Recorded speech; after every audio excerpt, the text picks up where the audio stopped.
Hi you guys, and welcome back to my greenhouse. A lot of the videos lately have been in my greenhouse and many of you have asked me questions about it. So I thought I would take a moment to share some surprising things that I have learned since I got my greenhouse.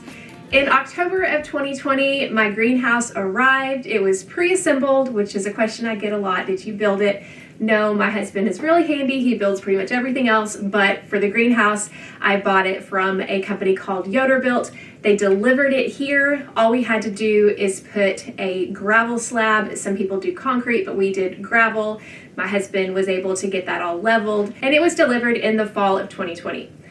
The thing is that even though I was really excited about the greenhouse, I didn't know how much I would actually use it. I'm in the southern part of the US, zone 7B in Arkansas. We get really hot in the summer and our winters are not super cold. So I wasn't sure how much use I would actually get out of a greenhouse since our growing season is so long. But that was one of the things that did surprise me about using my greenhouse, was actually how much I do use it. But along the way, there were lots of other surprises that I hadn't anticipated. And I thought I would share with you what those were. Some are good, some weren't so good. Some are just things that you might want to know if you are growing in a greenhouse or want to grow in a greenhouse someday. Things that I didn't know until I actually experienced it. So hopefully it'll give you a leg up if you ever do grow in your own greenhouse. Surprise number one was that inside the greenhouse, especially at night in particular, it is not all that warm. My greenhouse is not insulated. It's not even flush to the floor. And so there is air that can go underneath the greenhouse. The walls are not insulated at all. And for the first year, I didn't heat it. What I wanted to do is I wanted to observe to see what was the difference between inside the greenhouse and outside. And what I noticed was, because I do have a thermometer here in the greenhouse, I can monitor the temperature inside. I noticed that at night, the temperature outside the greenhouse and the temperature inside the greenhouse are not different. Now, that doesn't mean that having the protection of the greenhouse does nothing. It actually does. There are plants that are in my greenhouse, especially during some of those cold mornings in spring, that will do well in the greenhouse, but they wouldn't out in the elements. Part of that is because you don't have frost in here, and I'm sure there are other factors at play that I'm just not sure of, but it does provide a little bit of protection. But as far as the temperatures themselves, if the temperature outside is below freezing, the temperature inside is below freezing as well. So that was one of the things that surprised me, is I didn't get a whole lot of protection at night when the greenhouse wasn't heated. Now, after going a full year with just observing the greenhouse, not heating it in any way, the second year I did start heating it, especially in the late part of the fall and the early part of the spring.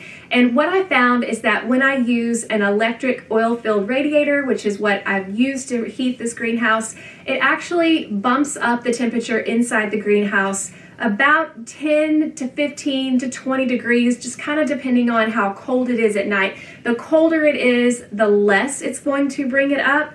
So if it's well below freezing in the 20s, a lot of times that heater will provide about 10 degrees of extra insulation. If I've got some cold weather crops in here, like broccoli and cabbage, that I really don't want to go below freezing, even though they could, I'll turn the heater on just to provide a little bit of extra insulation. But again, that's usually about 10 degrees.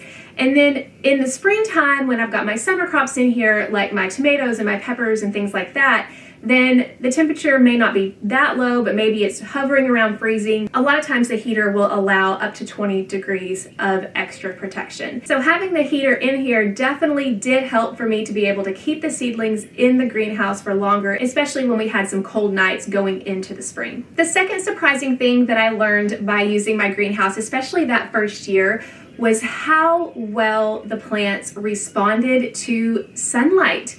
Even though this is somewhat filtered sunlight, I was amazed when I was able to get my tomatoes in the greenhouse and stay in the greenhouse. I actually did a little bit of a side-by-side test where I kept some of my tomatoes, once I potted them up, in the greenhouse, and then I kept the other half of them inside under grow lights. The tomatoes in the greenhouse outgrew the ones under grow lights by far.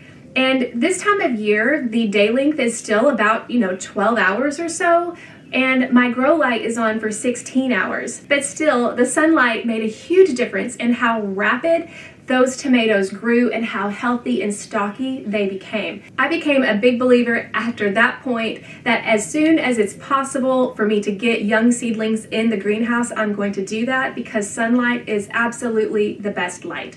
Now, I still start my seeds indoors under a grow light in the controlled environment because I can control so many more factors, but as soon as they start getting those true leaves, I want to get them out in the greenhouse as soon as possible. So that was the thing that surprised me the most, was that the sun made a huge difference in the greenhouse, especially compared to grow lights. The third thing that surprised me the most was actually something I learned this year in 2023, and that was how much difference warmth makes. At the end of the winter and the early part of the spring, I ended up bringing my green stalk planters inside the greenhouse. They had some greens growing in them, and I had some with strawberries. They didn't have to be inside the greenhouse. I've kept them out all winter normally, but I thought, let's just bring them inside and see what happens. And what I noticed was that even though I didn't heat the greenhouse most of the time, I kept it where it was normally going below freezing customarily, but what I noticed was that the heat of the day caused the growth of that to be so much more rapid compared to if those same crops were out in the elements. It was just the warmth of the greenhouse. My strawberries started flowering a good 4 to 6 weeks before they would in my regular garden. I was amazed at that. So being able to see the difference in growth in the early part of the spring, even in plants that could survive outside, that can take a freeze, like your arugula and your lettuce and things like that, the rate at which they grew in the greenhouse because of the warmth during the day was astounding. The fourth thing that surprised me goes along with the warmth in the early part of the spring, and that is how fast the greenhouse can heat up. It is incredible how hot it can get, even on a spring day when the temperatures are in the 50s. If it's a sunny day, the temperatures in here can get to be in the 80s or more just if you have a sunny day. So with that, I have to be careful, especially when I'm trying to harden off my plants or start acclimating those young seedlings to the greenhouse. I have to be careful that they don't get too hot. And along those lines, I realized how important ventilation is. I do have automatic ventilation. You can see up here on both ends. What happens is that when the temperature gets to be a certain degrees, there's some wax that expands and it props open the vents. That's at both ends of the greenhouse. But I've found that I have to come in here and I have to manually open the windows as well in those hot days and keep the door open. Still, it gets quite hot in here, but for the most part, I have to be careful of just relying on the automatic vents because it can still heat up very fast.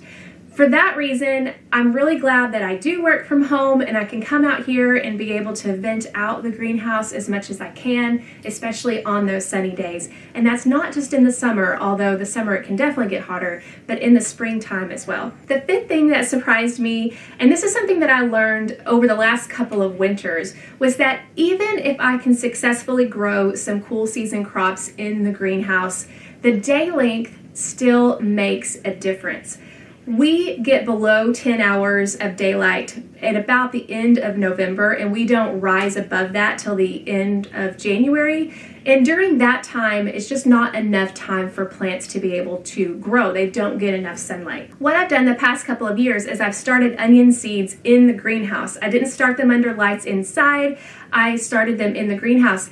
And the last couple of years, I just noticed the growth was very, very slow. I would even start them as early as October. They would survive through the winter, but the growth was so slow, and I realized that it was because of the daylight. So what I did this year is I actually supplemented with a grow light back here during the shorter days to be able to give a little bit of extra sunlight until the day length started getting longer. And I noticed that that did make a big difference. The onions grew a lot faster, and what I learned there was that It's great to be able to start my onion seeds in the greenhouse to get them the light they need and also get them warmth and all of that.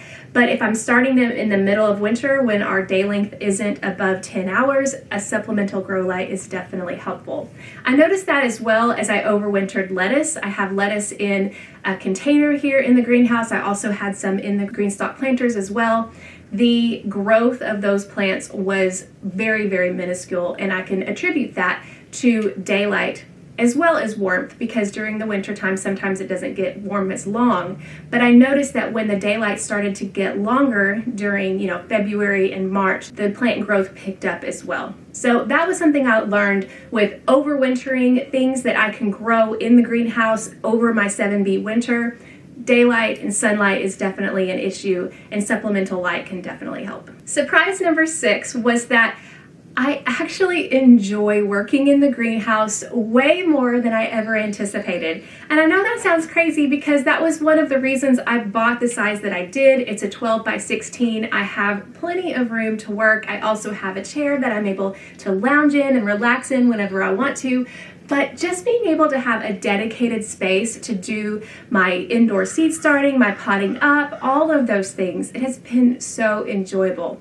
Now, like I said, I do still start my seeds indoors under grow lights, under a control environment, but I'm actually planting them out here. I'm seeding them, I'm using my potting mix, I'm doing soil blocks sometimes. Whatever I'm using, I'm doing out here. That keeps the mess out of my home.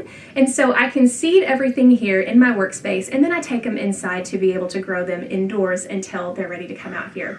And I've just noticed that process of just having it all in one place has been really enjoyable, especially during the later part of the winter and the first part of the spring, where all you want to do is get some sunlight and get your hands in the dirt.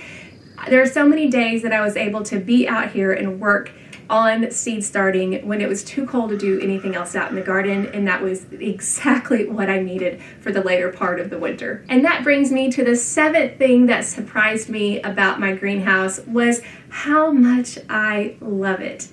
When I bought it in October 2020, I really felt like in a way it was a risk. I wasn't sure, am I gonna love this as much as I want to love it? And the truth is, I absolutely do.